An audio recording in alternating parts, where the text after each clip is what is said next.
I want to push. We're gonna do we have this interesting segue from this conversation into Ukraine, surprisingly, but I guess in this day and age, we have the story from Business Insider, how a transgender Ukrainian man escaped Russia's invasion. I painted my nails violet and wore mom's shirt to look more girly. We then have this story from TMZ. Transgender woman, I'm fighting 2 wars in Ukraine, fears Russians and transphobic Ukrainians. So this is interesting because in the story about the trans woman in Ukraine, because of the war, they announced if you were 16 to 60-year-old man, you could not leave the country. Right. Legally in Ukraine, a trans woman is a man. Whatever your political opinion is on it, that's the view of the Ukrainian government. I do think it's funny that the left is just like totally on board with Ukraine. I get it. You know, the Russian invasion is a bad thing, but you got like Nazis there and it's like the government is transphobic, but whatever. So you have this story where this trans woman is like, you know, I'm a woman and I can't leave because of this rule. Then you have this other story about a trans man. So this person is born female, paints their nails and wears feminine clothing to be able to escape the country. To me, it's interesting. You know, I'm wondering, there have been a lot of males who fled Ukraine as well as women and children. Just like the Titanic. Right. I mean, and I understand if someone's like, I don't want to fight in a war and they want to get out, but this is like your country is being invaded.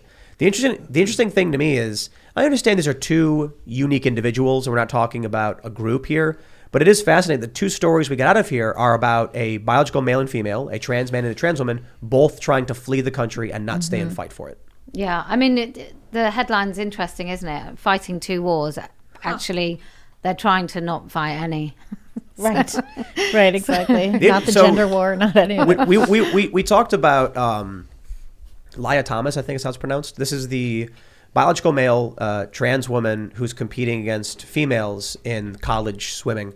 But at UPenn, yeah. Yeah, at UPenn. But there's also a trans man, so someone born female who got top surgery and competes against Isaac Hennig. Isaac Hennig. At Yale. So my issue is I mean, obviously the Ukraine thing is a situation of war, life and death. Yeah. So I'm like, hey, anybody who wants to get out and is worried, we should help these people. When it comes to the college swimming thing, my question to the left, which they have no answer for and they just insult me, is, okay, so if you're saying that a trans woman is a woman and then should be allowed to compete in the women's division, because the women's division is a social construct division, right? You say, yes. Okay. Well, Isaac is a man identifying as a trans man. Therefore, they shouldn't be allowed. And they say, but Isaac's not taking testosterone. Right. That's the excuse. So we're talking about biology or society? Pick they one. don't know. Well, whatever suits Right. the argument. Well, it all flows in one direction. Like whether it's a trans man or a trans woman, they're both trying to find a way to leave the country.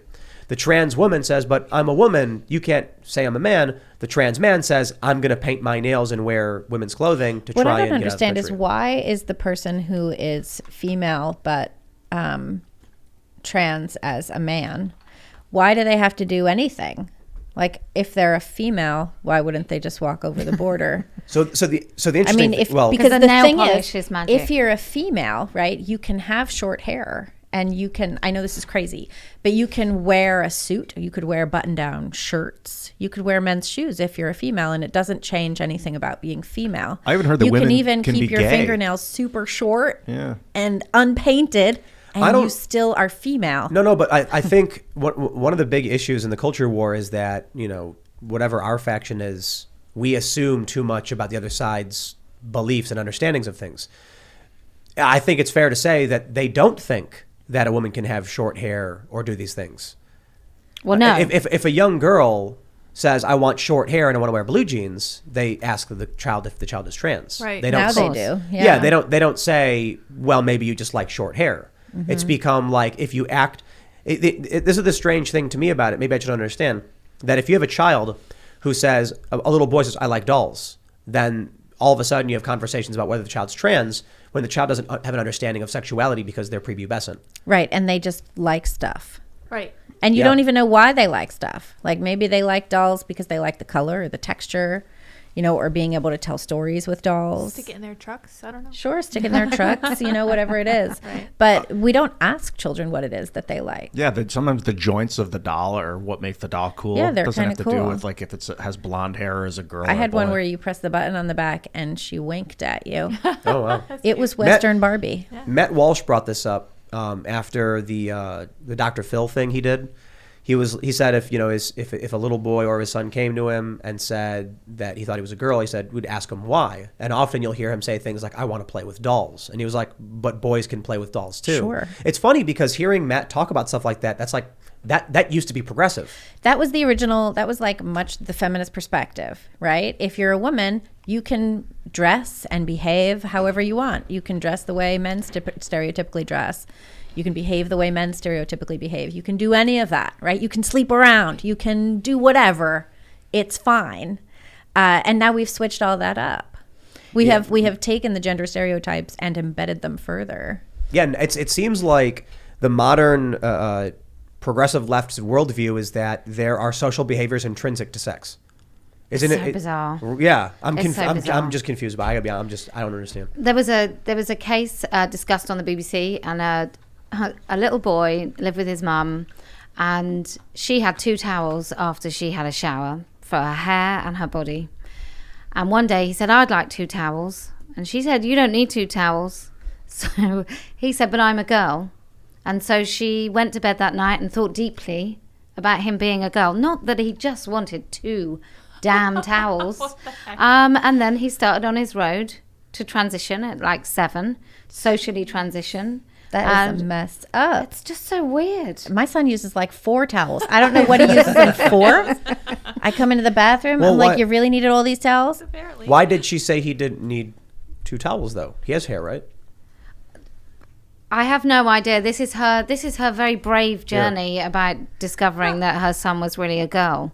And so I think she thought that was a good thing to say.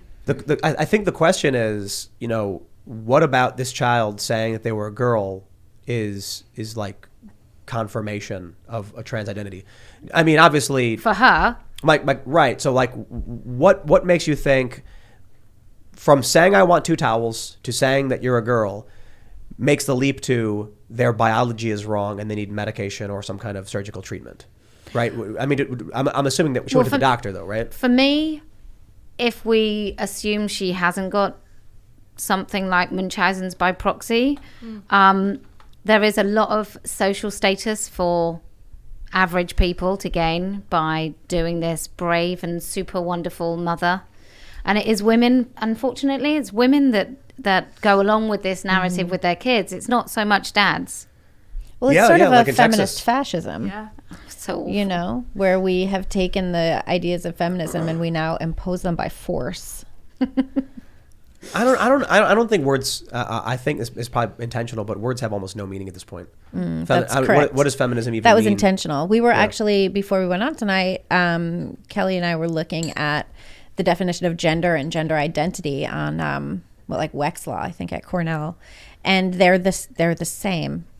They basically have the same definition. Which word? Gender and gender. Gender and gender identity are all about like your perceived self and your innate internal self. Yeah. Which isn't anything. Like, it's just absurd. We've taken and we gaze in so deeply that we think we see something, and it's not. I just try to avoid all of that social argument stuff by just saying sex. Well, that works out. So I'll say like male and female instead of men and women, and then I'm just like, there you go, fine, whatever. It still doesn't work with Canadian hate speech laws. Really? But we're in this really bizarre sort of idea that our bodies are not connected to who we are. I mean, I am my body. If I was taller, I'm sure I'd be slightly different. If I was a lot shorter, I mean, I don't know if that's possible, but if I was loads shorter, I'd be a completely different person. Of course, if I was a man walking around in the world with A, testosterone, and B, being a man and being treated like a man, there's a transaction between me and the society in which I live, and we both kind of find out what and who I am. It's not just up to me, and it's not just up to them.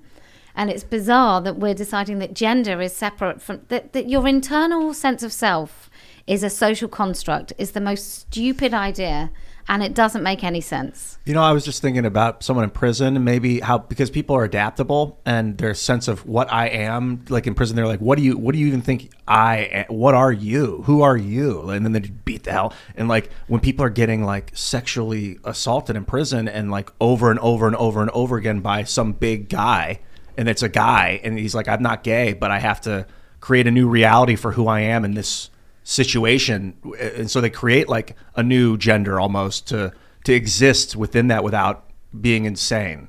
So I understand that that's happening to people. I think it's honestly, if you zoom out, I think it's happening because like there's so many people on Earth misproportioned in cities and all these phenolphthalates in the water and pharmaceuticals like making people androgynous and making people kind of Isn't like that shaving like a off. Conspiracy theory.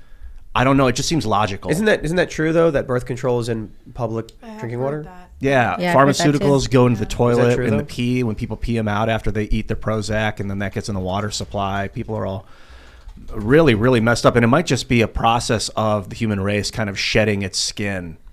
Thanks for checking out this segment from the Timcast IRL podcast. But if you want to check out the full show live, tune in Monday through Friday at 8 p.m. And if you want more special access content, head over to timcast.com and become a member. Your membership helps sustain this company, keep our journalists employed, makes this show happen, and you will get access to exclusive members-only segments of the Timcast IRL podcast, and there's a massive library to check out. So again, go to timcast.com or tune in Monday through Friday at 8 p.m., and we'll see you all there.